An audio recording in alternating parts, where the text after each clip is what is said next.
can't even do a drum roll. I can do the little egg shaker thing. So anyway, drum roll, because as you know, starting tonight, June 5th, at about midnight, I think it is, the governor has said that we can go to a new phase, a yellow phase in our area. And you probably know that we have been talking about reopening and what that's going to look like. So I want to give you a little bit of information. Can't give you all the details, don't have enough time, but a little bit of information about what's going to be happening here. Now I know that all of us have different views about this, not only different views about where we've been with the pandemic, but different views about what the reopening should look like. I know that some of you aren't ready to go out and be with people yet, and I know that others of you are just thinking this should be over and we're done. But regardless of your views at Horizon Church, our leaders have recognized that we're really leading everybody, so we're trying to do our very best to accommodate kind of a reopening that will allow what we hope will be the very best opportunity for us to continue serving as a church. So we want to let you know what's going to be happening. If you follow us on Facebook, you know that there's been some cleaning going on already downstairs in the basement. They've been doing a lot of cleaning and waxing and getting it ready. Up here in this room, on next week, June 10th and 11th, Art and Lisa Fox, who run a cleaning and disinfecting business, are going to be here. They're going to be taking care of cleaning up here and disinfecting this whole area, the upstairs, and getting it ready. So that's going to be happening next week. This Sunday on June 7th, because we anticipated going to reopening, I want to let you know what we're doing. Even under the yellow phase and even when we get to green, there are still limitations for the size of people that can meet in a group. And so on the yellow phase, that number is about 25. Now, we appreciate the fact that the governor has said that he's never attempted to regulate churches. However, being good citizens, we want to comply and follow the guidelines as much as is possible. So this week on June 7th, what we're going to do is we're going to invite the families of all of the people that have already been serving here. We've had a band and a tech team, as you know, and some other people who are serving every Sunday to make our services accessible online. So we just want to invite those families to be here with us when we do our service. We're also going to invite Horizon's leaders to be here on June 7th. Now, I kind of feel awkward about that because it kind of seems like we're saying that the leaders are special, and because I'm a follower of Jesus, I always have believed that leaders lead best when we're serving. So you would think that that should mean we should say to leaders, let other people come. But what the deal is that this is a new thing for all of us. This is new territory. So we simply want to have our leaders here the first Sunday just to do kind of a test drive, to take a look at what are we missing? What are we not paying attention to? What things should we be thinking about when we start inviting other people back? So that's what we'll do this Sunday on the 7th. Now on June 14th, we'll do the same thing in the sense of we'll be inviting the families of those who are already here to participate in the service. But we're also going to extend an invitation to some other people. We know that there are some people that have not been able to view our services at all. They don't have access to a computer, which means they can't watch this, for example. But we're sending out we're sending out a mail and some information, a mailing. And so for all those people who don't have access to a computer, we're going to invite them to start coming back to church on the 14th, as well as some people that we know have been really isolated and really need to get back with people. So we'll be extending an invitation to them on the 14th. Now on the 21st, my best guess is that sometime around then, our area will be going to green. Could be wrong about that, but our area will be going to green, which means we can start having larger groups. Can't invite everybody back yet, but we'll start having larger groups. One of the things we think we'll do on the 21st is start inviting people to come back, but we'll be looking for people to kind of reserve a seat. Now, by next Friday, by June 12th, we'll explain that reservation process because we want to know what the group size will be. Will we be in yellow or will we be in green on the 21st? So we'll have an idea by the 12th, and we'll be inviting people to reserve a spot on a Sunday. Kind of awkward to do that, but we think it's the best way to, kind of limit the group size. Now, in the meantime, we also want to start inviting people to maybe host groups in your home. And maybe you want to start thinking about being a host and inviting a few people over to your house to watch the service. Now, in a couple minutes, I'm going to address the hosts and what that would mean for you.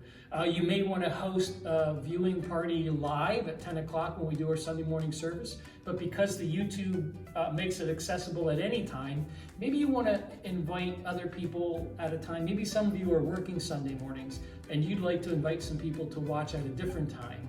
However you want to do that, for those of you who are thinking, I'm really enjoying being at home and I'd like to leave the seats open for some other people, so I'm confident or comfortable having some people come into my home. So if you want to be a host, I'll be talking to you in just a minute.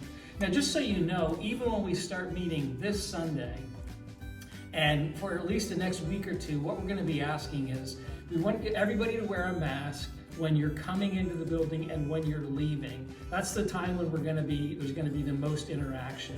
Now, our seating will be scattered. We're going to set up seats so that we can observe the social distancing rules. So we're going to ask you to sit either in family groups or to sit with someone with whom you've already made arrangements, that you've already agreed, I'm going to be there alone, but I'd like to sit with a person. So it won't just be a free-for-all when you come in to the seating, especially this Sunday and the 14th. We're going to ask you to observe social distancing, to sit with family groups or with someone that you've already arranged to sit with. Wear a mask coming and going, and when we go, even what we've been doing lately, when our service ends, we all stand around chatting, and we certainly encourage the connections. We really want that to happen, but we'll be asking you to wear masks at the end of the service when you're talking. And if you want to stick around and have a long chat, you can feel free to be outside if the weather's nice and enjoy the outside.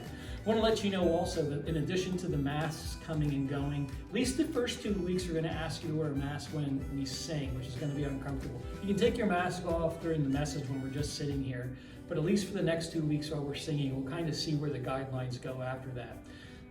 No hugs, no handshakes, there's not going to be any greeting time, cafe's not going to be open, we won't be handing out bulletins, there's not going to be a children's program for the foreseeable future during our 10 o'clock service, so nothing for kids. If you're coming as a family want to bring your kids, we're fine with that, but just so you know, there's not going to be a children's program. The nursery will be available if you want to take your kids in the nursery if they start getting rammy.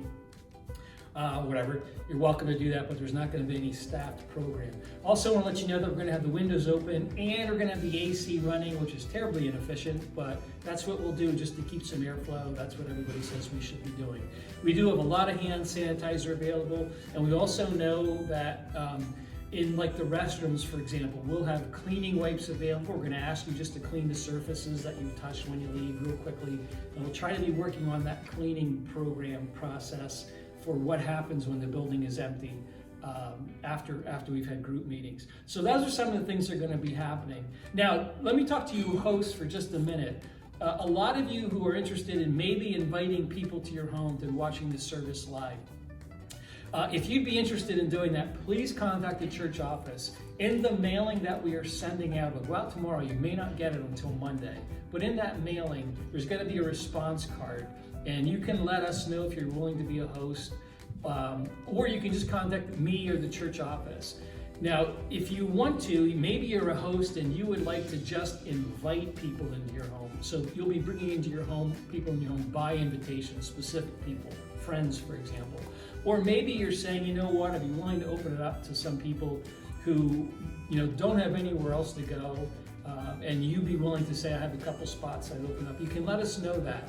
Also, we'll be providing 2 or 3 discussion questions every week to the hosts about the message, so you'll have a little bit of a chance to have some guided discussion if you want. You don't have to do that at all.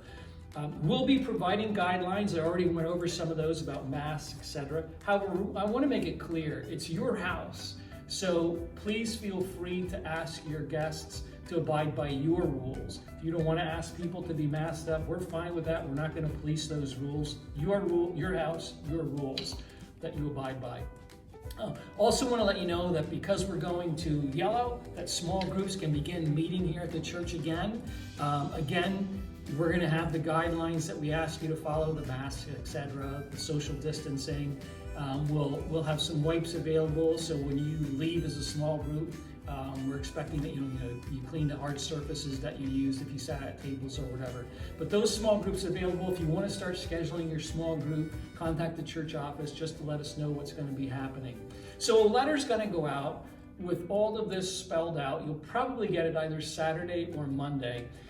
That letter has a really important response card in it, and I hope that you will take the time, because we simply want to know what you're thinking. Maybe some of you are thinking, I cannot wait to get back into a live service. We simply need to know that and how many that would be. Maybe some of you are thinking, hey, I am really enjoying meeting at home and I'm more interested in hosting. And that just helps us to know kind of what's the amount of space that we need, what's going to be happening. We'd like to know that. So please fill out that response card. Another thing that is an option, because this service is on YouTube, it might be possible for us to, here at this building, to make available some watch times when we can have a group of people, 25 or more, whatever it is, viewing the service live. It won't be live, but viewing the YouTube service when you come here. If you're interested in that, again, at other times, we'd like to know that, because we just have really no way of knowing what is worth offering and what isn't. So on that letter, when you get that letter, please fill out the response card. Just some other things coming up. Dad's Day, Father's Day is coming up on June 21st. That may be the first Sunday that we're in green, not sure yet. But what we are planning to do is we're planning to do an event for dads Sunday afternoon, right after our service, kind of a drive-by like we did. So make sure that you're ready to bring your dad to the church after our service. And then we have graduation day on the 28th, the last Sunday in June. I think that's the 28th, last Sunday in June. We have a couple graduates in our church, and so on that Sunday, we'll probably be inviting some families of graduates to the service. We do want to honor the graduates, and that'll be on Sunday, June 28th. We need some information, so if you have a child in school, if they've gotten any awards, any graduation, but especially high school graduates, get us your information to the church office. We'd love a picture, as well as some information about what they've done, what accomplishments they've had in their school, and what their plans are for the future. And on that Sunday, we're planning to try to make arrangements so that, again, we can have a group of you here with all of our guidelines, following the guidelines. So I hope that clarifies a little bit about what's happening. I know that there's been some confusion about, hey, churches are opening up again, and obviously that does not mean everybody can head back to church on a Sunday. So I hope that's clear, those guidelines. If you're still a little bit fuzzy about stuff, talk to Andrew. He'll have you talk to me or somebody, but we'll get information to you as quickly and as easily as we can. So again, thanks to Andy for doing these videos and for posting them, and hope to stay connected. I'm looking forward, really. I'm anxious to see you guys again. So thanks for paying attention. Love you all, and have a good day.